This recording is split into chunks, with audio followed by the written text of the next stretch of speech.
Pareil, des grosses stars dans le domaine de la littérature de détente. Alors là, elle est considérée un peu comme Karen McCullough, hein, c'est-à-dire celle qui a écrit Les oiseaux jusqu'à pour mourir il y a 10 ans. On est très très fiers de recevoir vraiment un auteur d'une portée internationale de best-seller. C'est une Australienne qui nous vient, c'est Tamara McKinley, avec notamment La dernière valse de Mathilda. C'est un best-seller qui est publié dans 17 pays. Elle vient avec tous ses livres. 2 jours, hein, spécialement d'Australie, c'est un événement parce qu'elle vient très très rarement en Europe et elle fait vraiment partie des grandes spécialistes de best-sellers. Pour moi, c'est au niveau de notoriété, je vous dis, de Des oiseaux se cachent pour mourir, qui est sorti il y a 40 ans. Elle nous revient, elle est déjà venue cette année à la Griffe Noire, elle revient l'année dernière pour mon bonheur, c'est Anna McPartlin, avec Mon midi, mon minuit. Un autre auteur un peu différent qu'on a adoré aux éditions Prélude, Sarah Vaughan, La ferme du bout du monde, qui raconte aussi une aventure. Pour ceux qui aiment bien Karen Vigers, qui est venue à la Griffe Noire cette année, c'est un peu le même genre qui avait écrit La mémoire des embruns. Une histoire qui se passe en Cornouailles, de famille en 1940, pendant la guerre. C'est un très très beau livre. Ça fait un bouquin que je vous conseille fortement. Un petit peu plus réfléchi que les autres, un petit peu moins détente, un petit peu plus littéraire, mais vraiment parfait pour l'été, ça. La ferme du bout du monde, elle sera là une journée, je crois.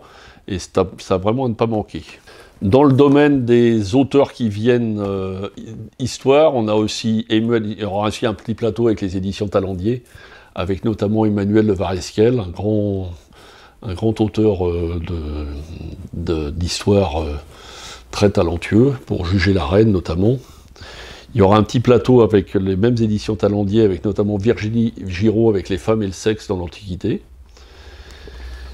qui fait partie de la sélection de la mairie pour le prix d'essai, un bouquin qui est absolument remarquable, un petit peu, faut s'y connaître un peu, mais un bouquin énorme sur les avant-gardes artistiques de 1848 à 1914, et il y a un deuxième tome de 14 à 50 qui explique tous les courants artistiques en Europe, avant la première avant la Première Guerre mondiale et avant la Deuxième.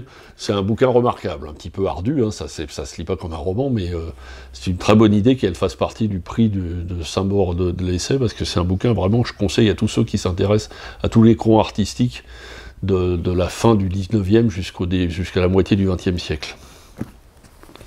2 stars dans un domaine différent, hein. Lui, il vient toute une journée pour notre plus grand plaisir, et ça a été le best-seller en France l'année dernière. Olivier Bourdeau, En attendant Bojangles, hein, je ne vous le présente pas, ça a été vraiment le succès en France l'année dernière. Et un monsieur, il vient que le dimanche matin, donc précipitez-vous pour le voir. Hein. C'est José Jovanec, Je suis à l'Est, hein, les mémoires d'un autiste, hein, donc ils ne peuvent se déplacer que 3 heures, donc profitez de là, parce qu'il sera là uniquement le dimanche matin. Mais c'est vraiment une rencontre très intéressante et très importante à voir. Dans un autre domaine, nous aurons aussi le prix Féminin 2015, hein, Christophe Boltanski qui sera là, avec notamment La Cache qui avait eu un prix il y a 2 ans, le prix Féminin.